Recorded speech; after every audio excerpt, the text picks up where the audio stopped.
We're gonna play it our way. So we are going to do the Hmong American relationship tag. We were both tagged by Brandon and Nancy, so here we are. This is where quarantine has got us. Thank you so much for tagging us. Here we go. We're gonna start the first question. There's 10 questions total, and we're going to answer for the other person and hope that we get it right. Question number 1 is, what is your partner's Hmong name? So yours is Ku, but no one really calls you that. Or Sati, but I don't know if that counts as a Hmong name.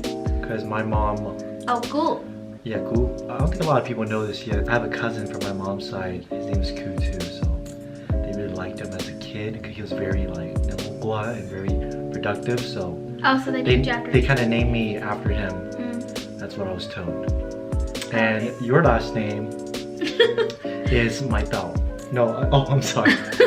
Your Hmong name is Mai Tao. But in English, they spelled it May, M-A-Y. Yes and no. My Hmong name, my real Hmong name is my middle name, which is May, which is small. But my nickname growing up was Mai Tao. Mai Tao. Yeah. So it's not like it's one's American, one's Hmong. It's more just so one's my middle name, and then the other one is my Hmong nickname growing up. So... Okay. You got like a B on that? I was on it. Number 2. Who is more traditional in the relationship? I think I am, of course. Why of course? Because I like traditional food more in terms of Hmong food. I do like a lot of our traditions that we do. I think it's important that we attend them when we have time. And when we have time. Also, I just really respect our traditions for the most part. There's a few things that I don't like and I disagree, but for the most part, I enjoy them and I totally understand why we do them. We used to do a lot, and our house used to be this place that we did a lot of that stuff at. Yeah. I remember you telling me that. Yeah. I mean, did you go to a lot of Jingos? I did, and I knew to help out that was what you were supposed to do. And I don't really see it as traditional, but I guess it is because that was just childhood, that's just life. But growing up, yeah, Steve's for sure more traditional than I am. Number 3, who is better speaking Hmong? I think I am at speaking it, but reading and writing, she's definitely a lot better. She just like, you know, totally surpassed me with the reading and writing. I sure did. And I took like 3 years of Hmong, so. And you probably failed each other. You know, I passed with a C. C for champion. That is so embarrassing. But oh my gosh. I was young, so. High school. Yeah. No. I was young. You know, we both still have to help each other out a lot. Sometimes when he's speaking, I correct him on how to say it. Even though if I don't know what the word means, I'm really good at pronunciating the tones at the end, and Steve doesn't know that because he's not really good at reading and writing. So that's kind of how our relationship is with the Hmong language. I'm not good. I can read and write. I didn't say you're not Let's make that correction. I'm just not as good as her, okay? She's a really good writer. Yeah, good thank you. with grammar. Number 4. If your partner could eat only one Hmong dish for the rest of his or her life, what would it be? I think, let's see, what do you like? What do you think I like? Yours is kapia. Well, that's not really Hmong, is it? No, I would count that as Hmong. Yeah? I do love kipia. It's one of my favorite soups. But if you want to talk about like traditional Hmong food, I like boiled chicken. Oh, so did I get it wrong? Yeah, I guess, because I don't kipia is like a Laotian dish too. I mean, if you really want to get that technical, then it's really only boiled chicken then. Okay, then I guess kipia works then. So what would be my dish? I think you really like kapong. Yeah, I think kapong would be it. Yeah, it would be kapong. Would it be a clear broth or the? No, it would have to be the real deal. The red curry? The red curry. Yeah, of course. Yeah, that stuff is good. So good. So good. So next question is number 5. What's one thing you both agree is good about the Hmong community?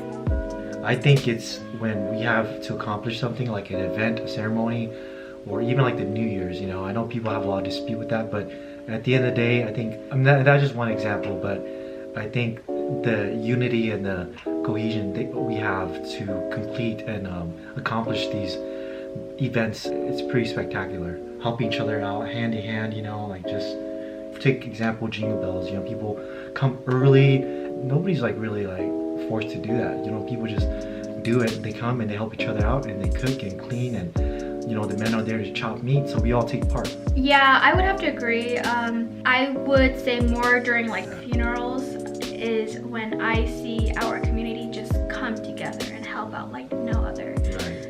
I think we agree to that. It's just knowing how to support each other during hard times. Like, during hard times, there's just no excuse. Everyone is there. Like they are there, and I think that's a really beautiful thing. Yeah, and I think a good example is the Nietzsche's for funerals, where they just come and they help out, and yeah, it's just out of their free will, and I think that's a really beautiful thing. So much love to that respect. Number 6. What's one thing you both would change about the community? What do you think? I'll let you go first this time. The hard one. Do you let me go first? No, I already know. But oh, do you? I have an idea. The thing is, this isn't just a Hmong community issue. I believe that this problem is in every community, whatever color, ethnic background, race you are, is the position of respect and power between men and women. It's a very distinct comparison. And so I think that's something that us as an entire society is still working on. Yeah, I like that.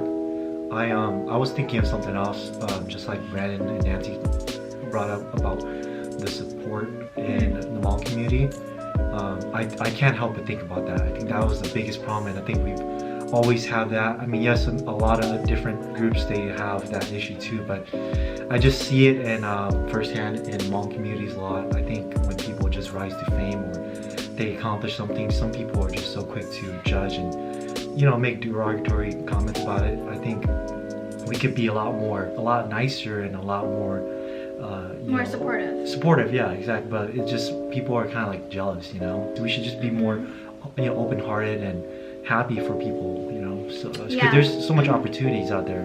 Would you agree with me or on that one? I guess it would be so amazing to get support from the community that you come from, but honestly, I think I'm just so over that. Like, I'm gonna do whatever I want regardless if the support is there. I'm not gonna wait for their support. It would be nice. It would be nice. The thing is, you have to keep going regardless if the support from the people who look like you are going to be there or not, you know. That's how I see it, right. Personally. I know. I mean, that's not what I mean. I mean, we don't totally rely on that. I'm just saying that if we were able to eliminate that negative mindset and toxic mindset, then it would just be a lot easier going for people, you know. And we would change as a whole, you know. I think our kids, if we ingrain that into them, our kids will just grow up more like kind. I see what you're coming from though about the equality between men and women. So I can see that too. You could see it. No, I mean, I can see why you bring that up. It is definitely a problem. I'm just saying that, like, my thought is just support-wise though. Yeah, I understand. Next one. Number 7. Who is the more superstitious one? I think you are. No. I think, well, okay, the thing is, like, more crap has happened to me, but Steve is more so of this superstitious one. No, I don't agree with that. I don't think He so. sleeps with a knife. I don't. With a knife that my dad gave me, so. I used to have really bad dreams though, I can't help it. Well, I mean, that's a good point. I think that also comes with just being more traditional than I am. That has a lot to do with our cultural background too. I mean, maybe it's in my head, but it does help me sleep better, so. That's a part of being superstitious. Right. Okay, so next one, describe your partner at a Hmong gathering. So for Steve, we would be separated, and then he's really good at like hopping around and talking to everyone. With me, I would go and just ask for what's needed, get the job done, and then we would just kind of like check up on each other. I'll be with the guys, of course, and just help out. I think like everybody else, chop meat in the morning, and then carry stuff, and that's pretty much about it. And after that, just hang out and drink, and you would be helping the ladies. So setting table, washing veggies, cooking, prepping, non-stop dishes, taking shots over Taking and over. shots. I mean, the ladies know how to prep and clean, but they also know how to take a lot of shots. So That's right. that's Enjoy, just- have fun while you're doing work. Like do it. yeah, so that's what I would be doing. Okay, next one. Who has the bigger family? Probably, yeah, Steve. Well, I mean, it depends on. Well, yes, in terms of cousins and uncles, aunts. Yeah, I have a Yeah. lot. I mean, my immediate family is much bigger than yours too. So, yeah, it's true. And the last one, number 10. What's the most PDA you two would show in front of your friends and family? The most would be like a kiss on the forehead, maybe, or like just a hug, like a check-in, like, oh, how are you doing? And that's it. I think peck on the cheek. I think usually I just give you a peck on the cheek. About it. I feel like when we're out with family, either his side or my side, it's usually him giving me a kiss on the cheek or the forehead. But it's very rare too when Steve does that. We're pretty, good. We don't show too much. It's just Yeah, I mean, like Brandon and Nancy talked about like their parents. I think that has a lot to do with it too. That's a good example. yeah. I think with my parents, I don't think I've received my parents' kiss. Not even on the cheek, not even on the lips. Nothing. They just weren't really affectionate. But I knew they love each other. Yeah. What about you? Did you see your parents? I've seen them. I've heard them. Okay, too much. Yeah. Okay. And my mom showed a lot of that growing up, and so I was just never shy. Yeah. But I've taught Steve. I had to teach him. He didn't know any better. And I had to teach her. Don't worry, guys. I got it.